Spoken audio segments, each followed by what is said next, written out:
Hi there, and welcome to Daring Dreams, Heart and Strategy in Small Business Marketing. I'm your host, Hayley Bohan. Have you ever thought it's too late or you've waited just too long for business ownership? Think again. Today I'm chatting with purpose-driven business owner Kerri Carroll of Clutter. Welcome, Kerri.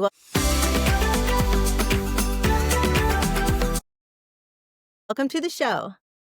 Thank you, Hayley. It's fantastic to be here. I'm very excited for our conversation.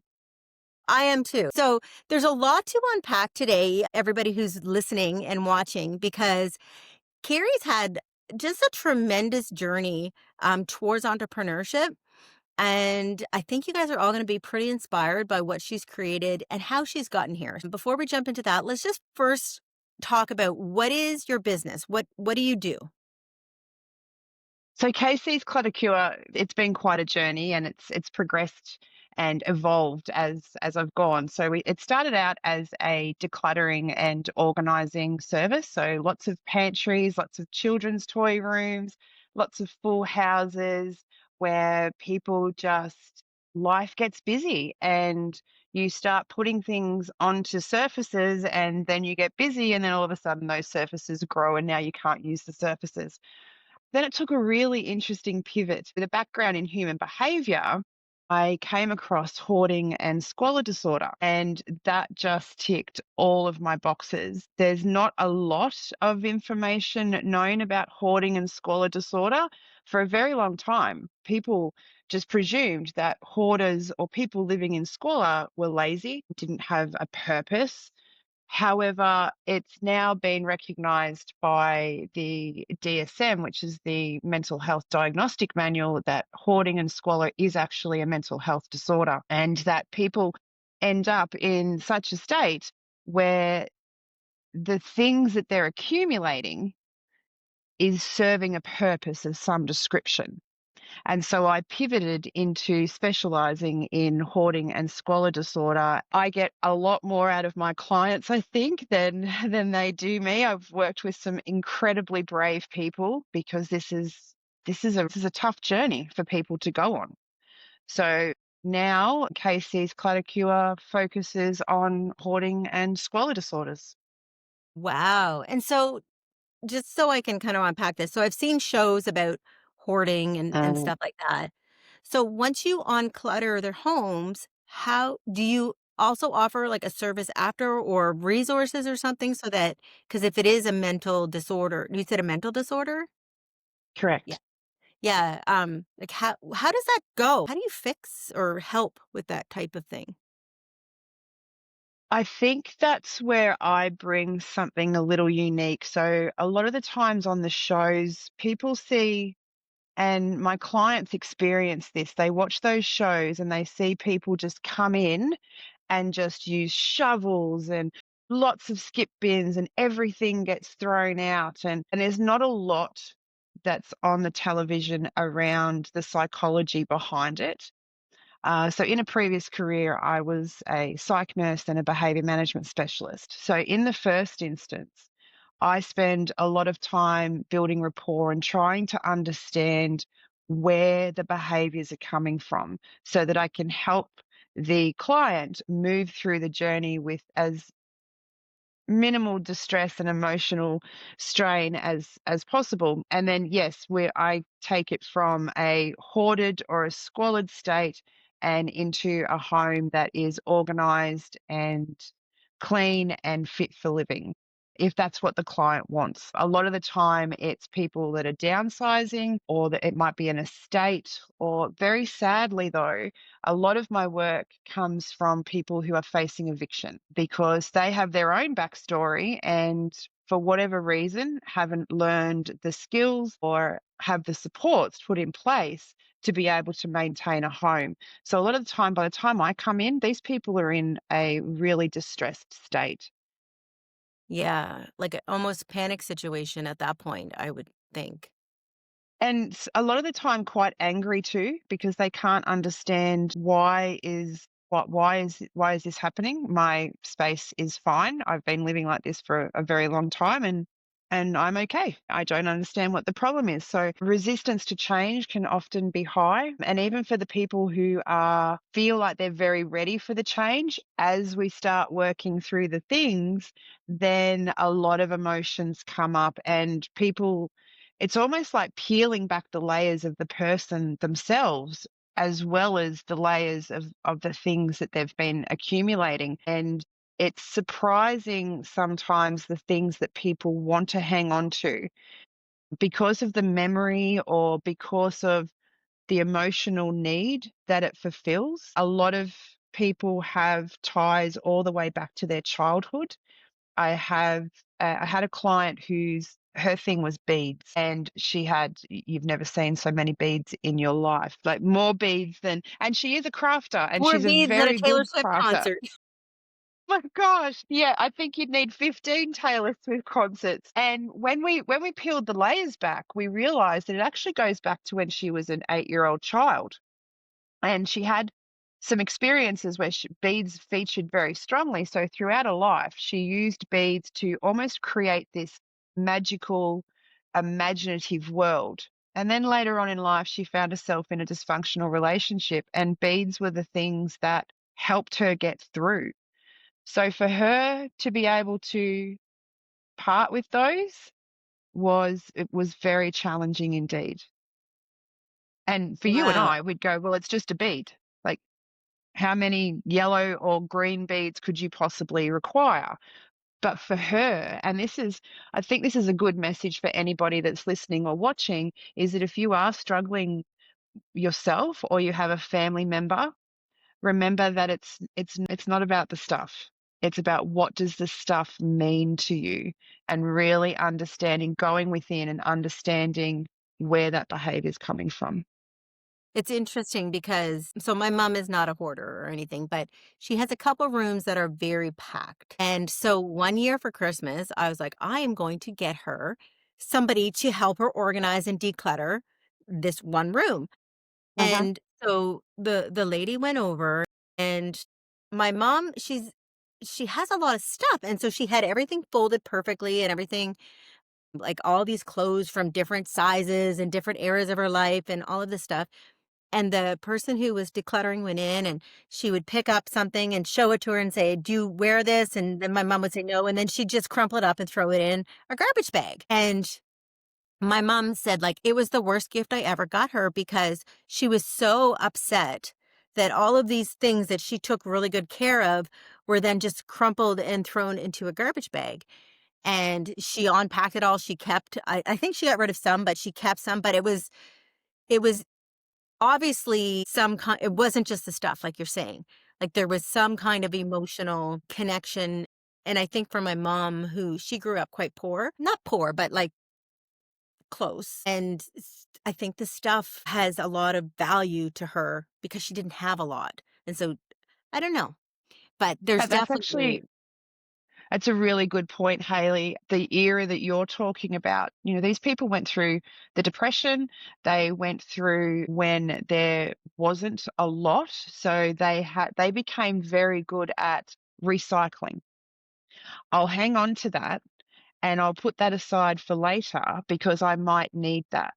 And now we live in this world of abundance where everything is relatively cheap to replace. And so a lot of the people in that age group, you'll find boxes and boxes of gift cards, wrapping paper, envelopes, notepads, things that you and I fabric. may My not. mom has bins of like Oh, just fabric. fabric. Yeah. Yes. Yes, because you just never know when you need that. Walk into any shed of someone who's an avid woodworker or a DIYer, there'll be things everywhere and they'll have multiples of everything because what happens if I need that later on? So in a lot of sense, the person who is hoarding things believes that they're saving money.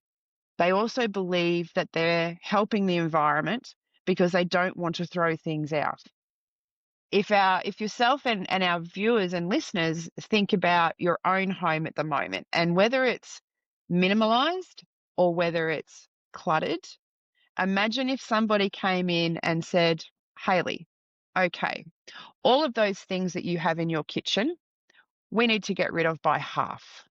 And you'd be like, no, I need those things. No, no, Hayley, it's causing a problem. So when we start thinking about how we would respond if somebody came into our homes and started moving our things, because we don't see our homes as an issue, and neither do these people. So the lady with the beads, she would wake up every morning with a mission in mind, just one bag. I'll just take one bag out and I'll make a pathway to the back door so I can go out onto the veranda. And she'd get up, she'd go to the toilet, she'd have a breakfast, she'd sit down and become overwhelmed. And then she described to me that she didn't actually see the hoard.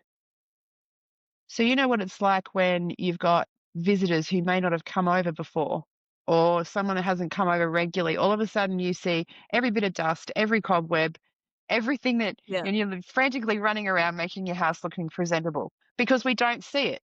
So even on an extreme scale, people don't see this and their stuff keeps them safe. Imagine going from a room where you've got everything around you to a room that's clear. It's going to be quite scary. Yeah. You're going to feel very exposed. That's so interesting. It reminds me of like eating problems, right? So, I Mm, struggle with weight and everybody on the show knows this.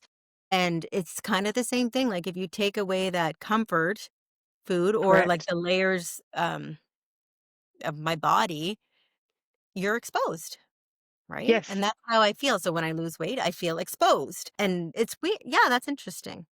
That's an interesting okay. So let's kind of go into how this came to be. So I know that you started this business late. Like I started in my 40s. Like I think I was 40 when I started mine, and you started yours in your 40s as well. Um, so let's kind of hear like what was the pivotal moment that you're like, I'm going to leave this career in nursing or psychology.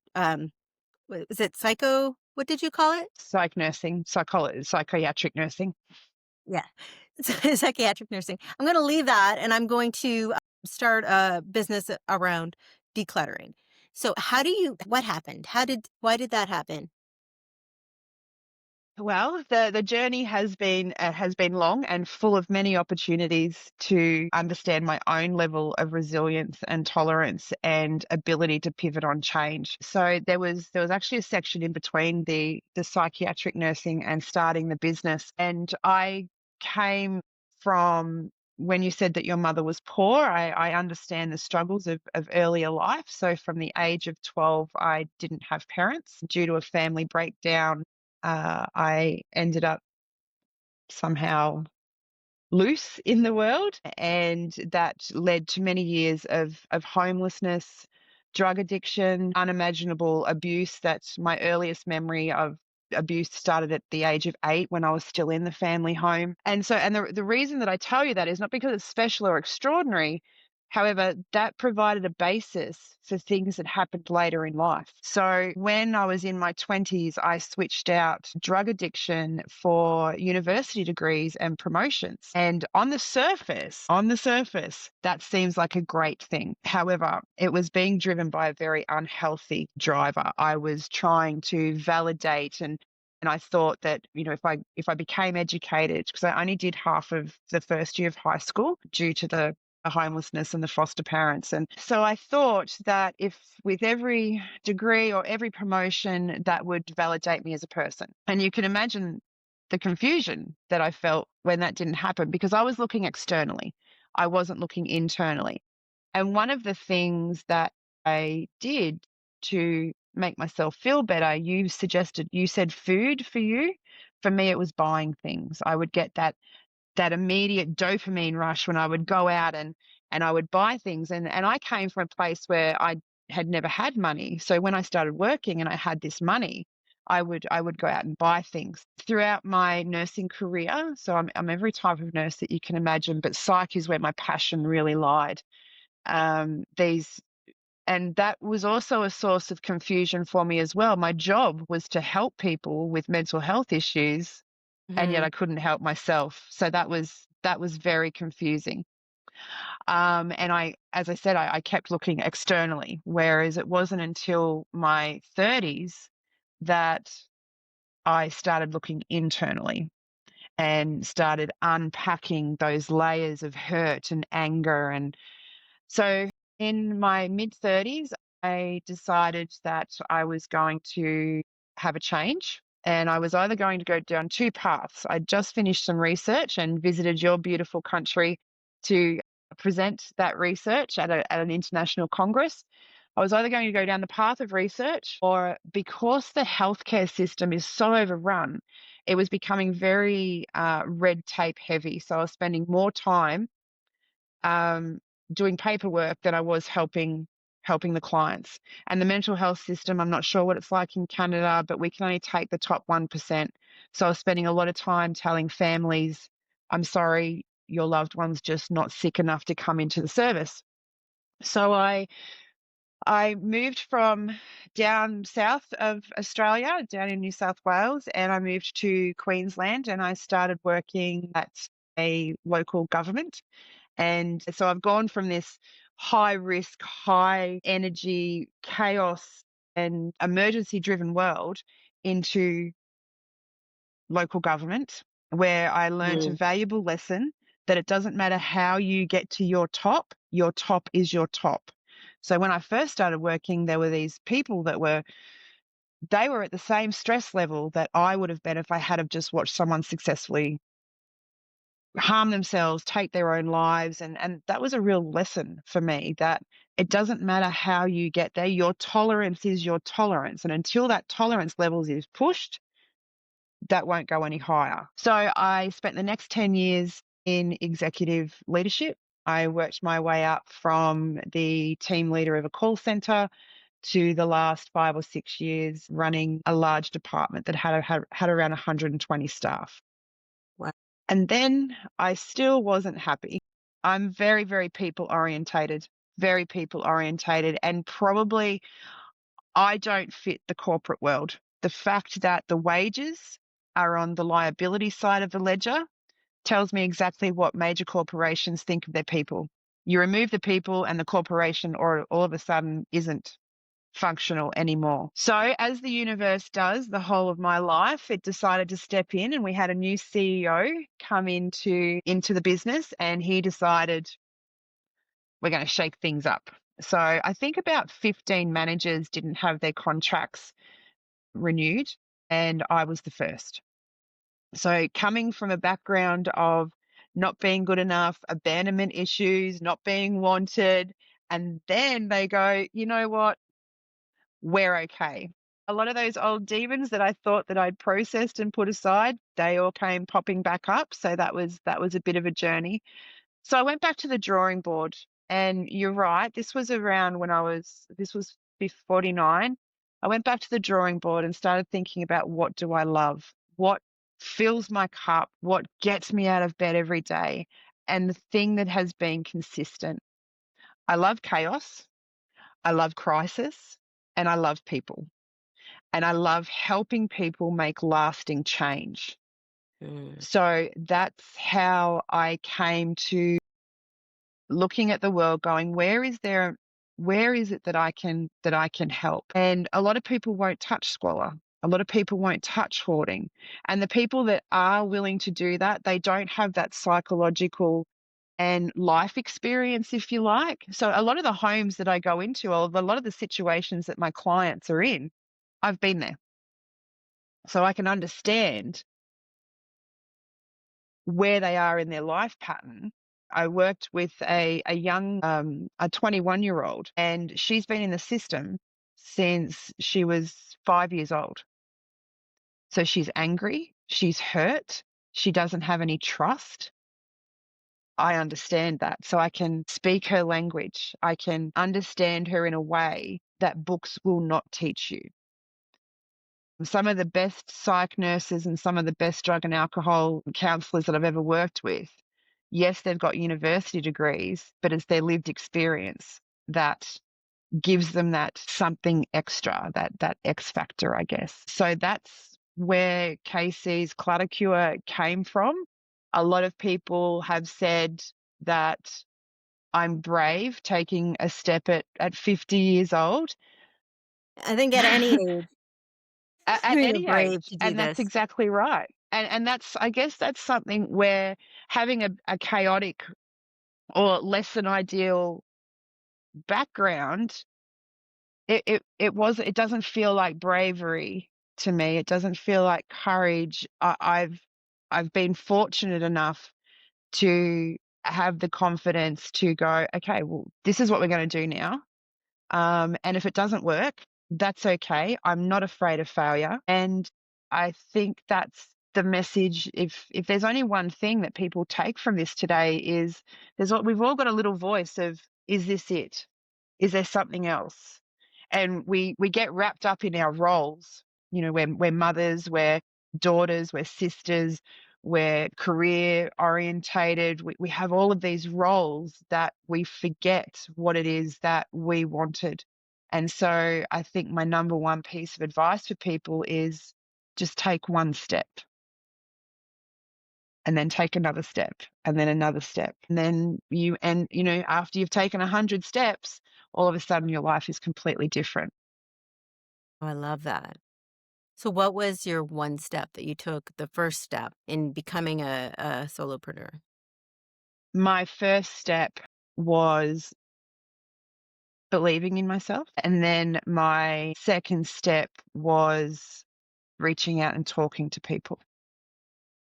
So did you so yeah, because to go from, being laid off or whatever to believing in yourself, how do you get past that barrier, I guess? Like, are you mad and you're just like, "I'm doing this and I'm gonna prove to you," or like, what is that? Think that's a really good question, Haley. I've become quite familiar with letting go of past experience. So this has happened, and in some very dark times, I had someone who I respected greatly say to me, "You can let this destroy you, or you can learn from it."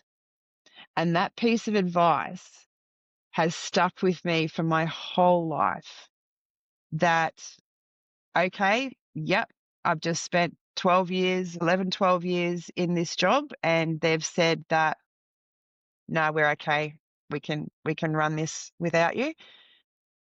All right, I can dwell on that, and I can let that take me back to the dark places that I know what what they involve, or I can let that go, mourn it. And I think it's really important that we do identify and understand that it is a mourning, it is a grieving. You're losing something that was, we spend a lot of time at work. I was spending 60 hours in this position. Mm, So you mourn that. So I did take a couple of weeks off, and I went up to my daughter's place, and I just spent a little bit of time resetting, and then came back and went, okay, this is not going to destroy me. In fact, this has given me so many skills and so many experiences that I can use this moving forward. I love, love, love, love, Thank love. you. Ugh, and I think that's gonna be a reel, everybody, when she said, "You can let it destroy you, or you can learn from it." I love that. Okay, so this is, a marketing show, so let's talk a little bit about the marketing of Casey Clutter Cure. How did you get customers when you started out? Like, what did you do?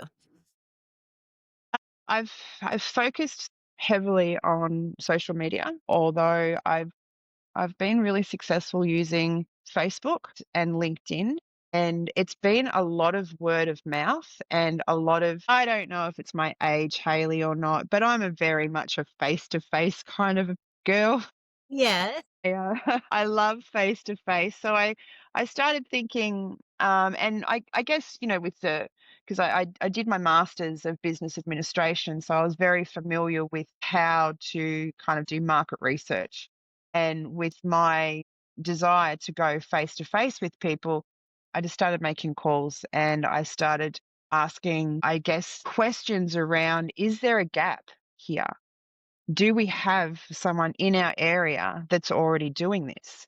And the Mhm. answer, fortunately, was no. And so I started getting work. At the very start, it was through care providers and services.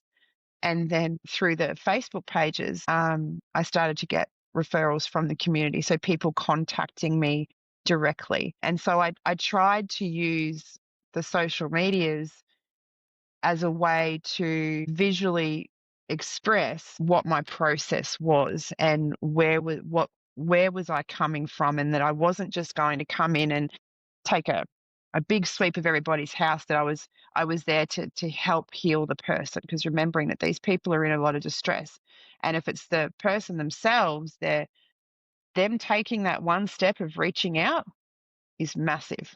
It's a little bit like any AA, or the first step is you've got to admit that you've got a Yeah. problem. So they're full of shame and embarrassment and frustration, and they're scared. So from the social media, and then when I started getting jobs, it was really word of mouth. I think word of mouth is still one of our best marketing. If you can, when you're out in the world, you remember that at all times you are representing your brand, you are representing your business. Take each opportunity that you can to introduce it into a conversation, into when you meet people. And I think the benefit of social media is for people who are not the face to face, that they Hmm. they don't like the interacting with others. Social media gives us an incredible platform. I have been very fortunate that my clients have been agreeable to photos and videos being used for marketing, and I think that's incredibly powerful. For people that are looking at the videos or looking at the posts, and then they go, oh, it's not just me. Other Yes. people are like this too. I mean, in Australia, Haley, there's 270,000 people that we know of that are living like this. And Oh, when you go to America and the UK, like, it's incredible numbers. And I think we feel very alone when we're struggling with a difficulty. So I think the visuals have helped incredibly. And I'm not afraid to, pick up the phone, talk to somebody, go in and give some free stuff away too. Like, be prepared to educate and go in and give talks, reach out to people who are looking for guests on podcasts. And yes. if you can't write, then, we have all these incredible AI tools now. If you're not sure how to express yourself or put your story into something that's going to be eye-catching, have a look at an AI tool. They can help you. But the one thing I've learned is just put yourself out there. Take a step, start talking to people, and figure out what it is that makes you unique. Why should people hire you? Yeah. And so for you, I think that at the beginning of this chat on the marketing, you had said you had reached out to people to find out if there was others in your area who were doing the same thing. And I think that when you are the only one offering a specific type of service, especially in the way that you do, your marketing can be different than somebody who has a lot of competitors, right? And so I just want the people who are listening to understand this. So for Kerri, because she was the only one, it was a visibility thing. She needed people just to know that she existed, and if they had the problem through conversation or whatever, or if they knew people with a problem, then they would be able to go to her. Now, if you're a dentist office and there's a lot of dentist office, it's not just a visibility thing. You also No. need to make sure that you create that niche for yourself and stand out, right? So, Yes. Yeah. yeah. Figure out what makes you unique. And dentists are actually an excellent example. So, dentists, they say that we're pain free, or that, now I think you can have a very light sedative. And so that makes people stand out as a dentist. We do have other organizers in the area. However, what makes me different is these are organizers where I first started, the pantry and the lounge room. And that's great. That's also required for people. So I had to think about what makes me different, and what makes me Okay, different. I misunderstood. I thought you were the only organizer in the area. Okay, so No, so your differentiator then is the niche of the specialty of like the hoarding and correct. Yes. okay, and that's why you said there was no one else doing. That makes sense to me because Yes. that is one of the key things, and I'm glad that we're kind of talking about this from a strategic level, is how do you stand out? What is your differentiator? One of the best ways for small businesses is that niche or specialty. And I do the same. My specialty is brand strategy, right? Purpose driven brand strategy, actually. And so it's very niche. And so people who want that, they come to me. If they don't want that, then they don't, right? Mm, But yes. it's very niche, and I always use the example of I went to Disney World. I brought my kids to Disney World when they were younger, and I hired a travel agent.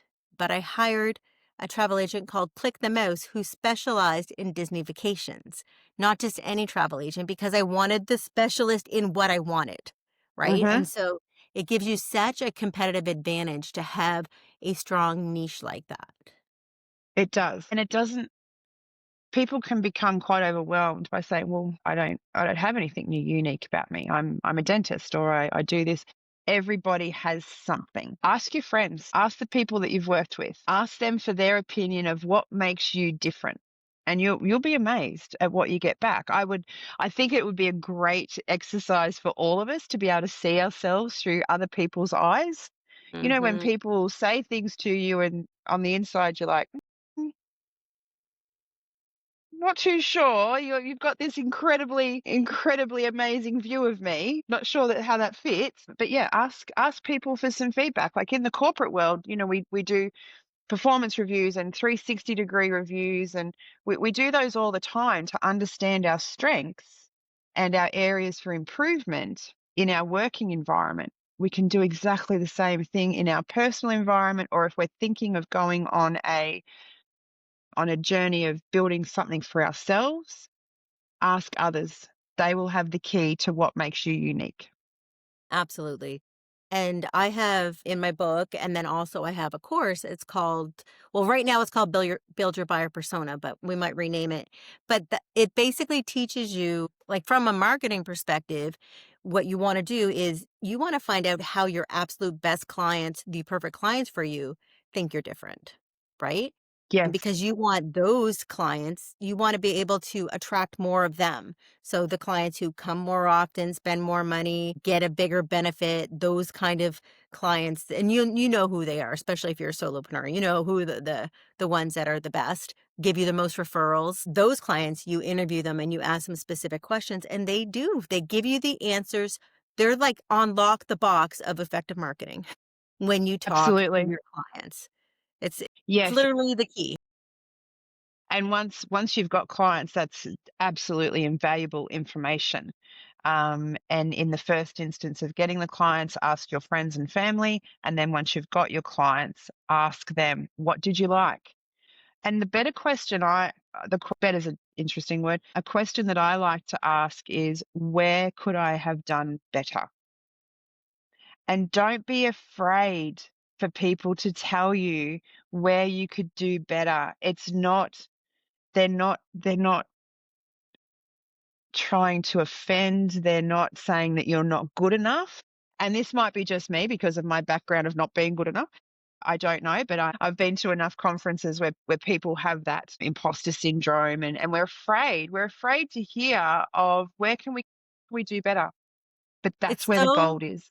funny that you asked that because I have this buyer persona interviews that people do. And I mean, I've gone through it hundreds of times with different clients and we customize it as we go. And every business owner always wanted to add the question, what can I do to improve the service, or what can I do to improve the experience or the product? So I added it and I said, this is a great question for you as a business owner to evolve to whatever, but this question isn't going to help you with your brand strategy.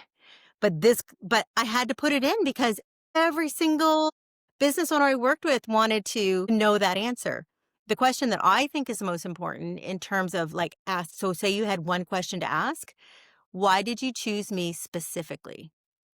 Well, that's a good And question. then That's a you good prompt question. on that one. So then you say, okay, if they say I chose you specifically because I have a hoarding problem, then you say, well, why does that matter? Like, why was that important that you chose someone who specialized in hoarding?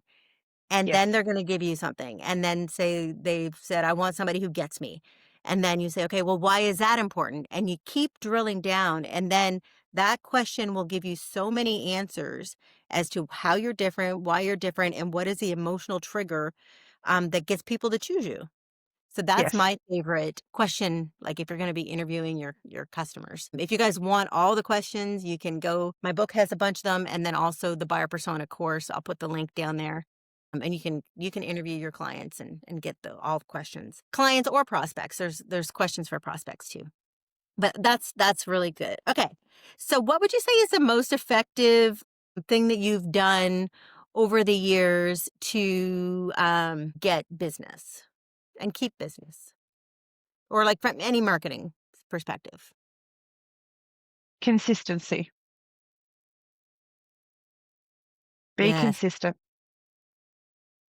and be real.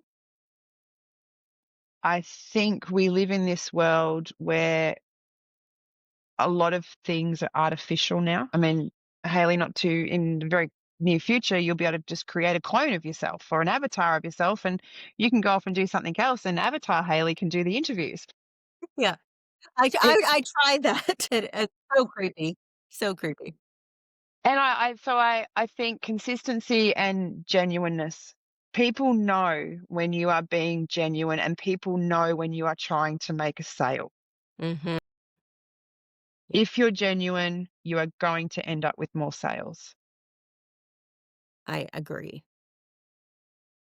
Yeah. And the right kind of sales. So, and I think it's a good to point out the difference between being a transactional type business and being like a brand loyalty based business. So, transactional businesses can get away with putting an ad on Facebook and you think it's a cool product and you buy it and you don't even know who you're buying it from, right? There is a place in the world for that and there is an audience for that. But what Carrie's built and what I've built is not that. It's relationships and meaning and transformation, and it's not about just buying and not that there's anything wrong with that. It's just a different kind of marketing. And it requires you to be real and authentic and share of yourself a little bit in your marketing. And I think that'll become more and more important, particularly for people who are in a service-based or a people-based industry, is we spend so much time on our screens. We're becoming very encapsulated, I guess, and we're not as social. We are social, but through a screen and not through human connection. And humans are supposed to connect. Humans are supposed to be in the energy of other humans. So if you're wanting to start a service-based industry, a service-based offering where you're wanting people, then be personable, connect with the people and be genuine. It's nice to see that people are flawed rather than this very polished, Mhm. well-rehearsed professional version of ourselves, and there is a place for that. Don't get me wrong, there is a place from that. Not just doing your marketing from your couch in your jammies and you going, well, I'm being genuine and I'm being raw. Yeah. If it works for your brand, it's okay, but if If it not, works for your yeah. brand, that's okay. Absolutely, absolutely. And just be consistent and understand that it might take some time. I social media posts are something that I've really had to do some work on, because you spend all this time creating all this content and then you have a look at your insights and it went to 60 people and you're like, Yeah. Yeah, I've been there too, right? And it's yeah, some things land and some things don't. correct. And then, your next one might have a reach of 10, 20,000, and you spend time analyzing that and trying to was it the time? Was it the type of content? Was it the words that I used? Um, but consistency is the key. It's a little bit like in investing and saving, a little bit regularly. Mhm. And you'll learn along the way. You'll learn along the way. I love that. That's great advice, consistency. Okay, so one last question for you. If you were to give one piece of advice to someone who maybe was in your situation, just really ready, either had to or really ready to start their own business, what piece of advice would you give them? There's never a perfect time. Take a deep breath, Take one step and see what happens because it'll never be perfect. Yeah, there's no perfect time for anything in life, I don't think, right? And it's okay to fail. I love, I saw I don't know if it was a meme but it was the word mistake, but they had miss and take separated. So it's just a mistake. It's how good is that? Yeah. Yeah, me too. Yes. And Yeah, it's not the amount of times that you fall down that count. It's the amount of times that you get back up. yeah. And it's not, and I know we talk about this a lot on Daring Dreams, because a lot of people, they wanna start a business, they start a business, and I want them to be able, like, if you have the bravery and the guts and the whatever to start a business, like, I believe that you should be able to make it work. And so, but it's that thing that people think it's just this straight line that goes straight up, but it's not. It's, you might Mhm. get a lot of business at first, and that's the honeymoon stage, and then it starts to go down, and you're like, "What's happening?" And you've gotta figure it out, and it's usually a small marketing tweak or a big strategic thing that you missed. So, the big strategic thing that you missed is, like, building your brand, figuring out how you're different, all of that, understanding who your customers are, where's your niche, all that. But once you get that, then it's little tweaks, right, that are gonna Yes. you'll get there, but you've gotta try things. You do. The people that are willing to take one step, they're actually ahead of the bunch anyway. With the emergence of YouTube, everybody's a successful entrepreneur on the couch, and Mm. we almost get paralyzed in research. And once I learn this, or once I learn this, I'll take the step then, I'll take the step then. And I think for people that do actually take that step, my figures could be incorrect, but you're in the top 5% of people. And I think 5% is actually being quite generous because a lot of people are so wrapped up in what they currently do, or they are scared to fail. What if people don't understand what I'm trying to do? What if no one buys my product? What if I get criticized? Um, I had my first really negative comment on a post that I put up about the client, being very demeaning to the client and saying, that they're just pigs or whatever it might be. Facebook has this awesome thing that you can People just can hide be it. so mean on Facebook, They but can. I They I can. just I wish people would start before posting things to say, "Would I say this to somebody face to face?" Yes, wouldn't And that if be a you wonderful wouldn't, question? don't post it. Like, No. especially, like, with all the political stuff going on right now, and just mean, mean. Anyways, that is Yeah, me. I don't like that. yeah, so and then Facebook has this lovely little hide button. So I could have spent time trying to justify and trying to educate this person, but then you just get into a back and forth, and so I just hid the comment.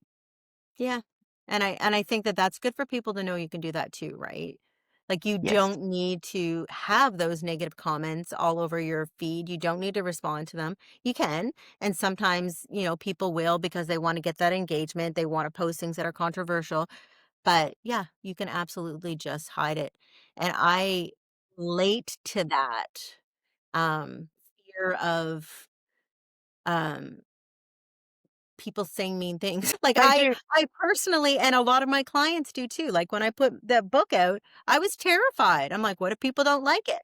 What if I get a negative review? Like, what if my peers, like, who worked in corporate marketing with me, don't agree with how I've adapted the strategies for small business?" Like, there's so many what ifs, but you just gotta do it. You You just got just to do gotta it. Tell Yeah. that voice to go have a coffee or something. And I think the deciding factor for me when I hid the comment was the feedback wasn't aimed at me. It was Mm, aimed at my client. yeah, So if it was aimed at me, I would have left it there and then had a response. But this right. was aimed at my client. So I didn't want to perpetuate any more negativity because then potential client, well, not even potential clients, but just even people that are in that situation then read that thread and And that they're like, just "I'm not doubles gonna let her show down any on it. pictures. I'm not gonna, like." Yeah, especially if I'm it's not a even kind going to. of safe space, what you've created so people can realize you're not That's alone. right. No, that's right. Yeah, and then they go and read these comments and they're like, actually, my shame is now doubled, my embarrassment is now doubled. There's something wrong with me, and the world will reject me. So I Ugh. think there's a good differentiator there that it was an attack on the client rather than a negative comment about myself. Yeah. And even if it was a negative comment about you, you get to choose, you have control on those social platforms. You get to choose how you respond to that, That's right? right. Yes. When I Yeah. first started my business, I wanted people to know that you could do it yourself. You could create a business. You didn't have to hire agencies. You didn't have to have these expensive people. And so I did everything myself. So I still created my own website now, but I'm just better at it. But at that time, I wasn't as good at creating the website because it wasn't my specialty. I'm a strategist, not a website builder. And so somebody had put in one of the threads on my Facebook, probably in the first 6 months, that I would never hire this marketer. Go look at her website. And so I was like very mad because I was trying to show that you can do this stuff on a shoestring and you can still be successful. And I was at that time. Like I luckily had a really great honeymoon phase and I had a lot of clients at the beginning. And so instead of hiding the comment, I actually took a screenshot of it and did a whole post about why my website was done that way, why it was DIY, and how this person who was a copywriter in the area will now not be a copywriter for me. And it was mean, but I did it in a kind way. But he did send me an apology later. But why would you say that? Like, I'm a new business, I'm trying to start out. I'm trying to help people to not spend thousands and thousands of dollars that don't need to be spent, especially when you're starting out. It was just it was just somebody being mean for no Yeah. reason. And in Or the actual reason fact, they was did you a jealousy or whatever, right? But yeah. yeah, that was one of my They most gave you engaging posts. People yeah. loved it. Like, it was I think I called the post what I did when someone dissed my website was like the big Mhm. and I think, it was good because it actually helped me dig even deeper into why I was doing this. And for me, it was I had seen one of my friends spend a ton of money on marketing because he hired all these agencies, but none of them dug deep enough and did the brand strategy or his clients. And so all this money he spent was wasted because none of it was effective because he didn't do the basic strategic stuff. And that's why I started my business because I'm like, this is not fair. Like, this is my friend, and he basically got not duped. I mean, they were well-meaning, I think, but there's a process, and if you're gonna spend the money, you've gotta get somebody to do it the right way. So, I really love, and I'm sure you're aware of Brene Brown. yes.